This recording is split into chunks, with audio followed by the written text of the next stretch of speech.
La France compte 39 milliardaires, leur fortune s'élevant au total à 245 milliards de dollars. Dans plusieurs classements récents sur les plus grandes fortunes de France, le patron de LVMH arrive en tête. Pourtant, il devra encore patienter un peu pour ouvrir le champagne. Il n'est en réalité que deuxième, derrière la famille Mullier. La guerre des riches continue. Avant de commencer, n'oublie pas de t'abonner à la chaîne, de liker et de partager la vidéo.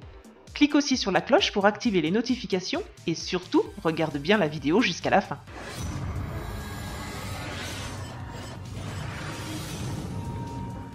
Patrick Drahi, le discret patron franco-israélien du câble en France avec le groupe Altis et SFR, a vu sa fortune grimper depuis quelques années, passant ainsi de la 215e place à la 57e place au niveau mondial et à la 6e place en France en 2017. Le boss du câble commence aussi à bâtir son empire médiatique en finançant i24 News, une chaîne d'information continue israélienne, puis en rachetant une dizaine de magazines en France, dont Libération, L'Express, L'Étudiant et l'Hebdo.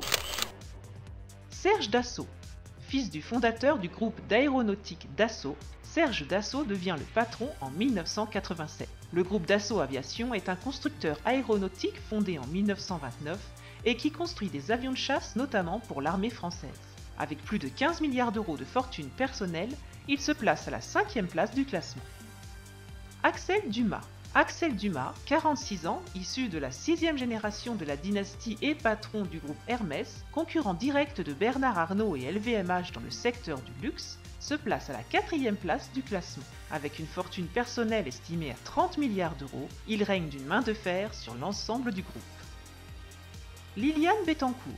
Décédée en septembre 2017 à l'âge de 94 ans, Liliane Bettencourt, 3e fortune de France, était aussi la femme la plus riche de France. Classée 12e au niveau mondial, l'héritière du groupe L'Oréal comptabilisait plus de 35 milliards d'euros qui est aujourd'hui géré par sa famille.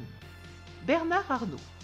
Bernard Arnault est le 2e homme le plus riche de France, d'après le classement de Challenge. Avec un patrimoine estimé à 46,9 milliards d'euros, le PDG du groupe de luxe LVMH et aussi propriétaire du Parisien a vu sa fortune doubler depuis un an, une performance qui lui permet de se hisser à la 11e place mondiale et de repasser devant Liliane Bettencourt, héritière des cosmétiques L'Oréal et ses proches. Gérard Mullier et sa famille. À 84 ans, Gérard Mullier est le patriarche d'une très grande famille qui compte 1300 personnes réunies dans l'AFM, l'association familiale Mullier, qui est une structure sans activité économique mais qui rassemble tous les descendants. L'Empire Mullier, c'est une 60aine d'enseignes dans la restauration rapide avec Flunch, Pizza Pie, l'habillement avec Pinky, Rouge-Gorge, les services avec Noroto, la banque Accor, l'électroménager avec l'enseigne Boulanger. Sans oublier bien sûr Auchan, Decathlon et Leroy Merlin. Voilà, c'est fini pour aujourd'hui. Dis-moi ce que tu en penses en commentaire. N'oublie pas de t'abonner à la chaîne et de liker. On se retrouve très bientôt pour une nouvelle vidéo.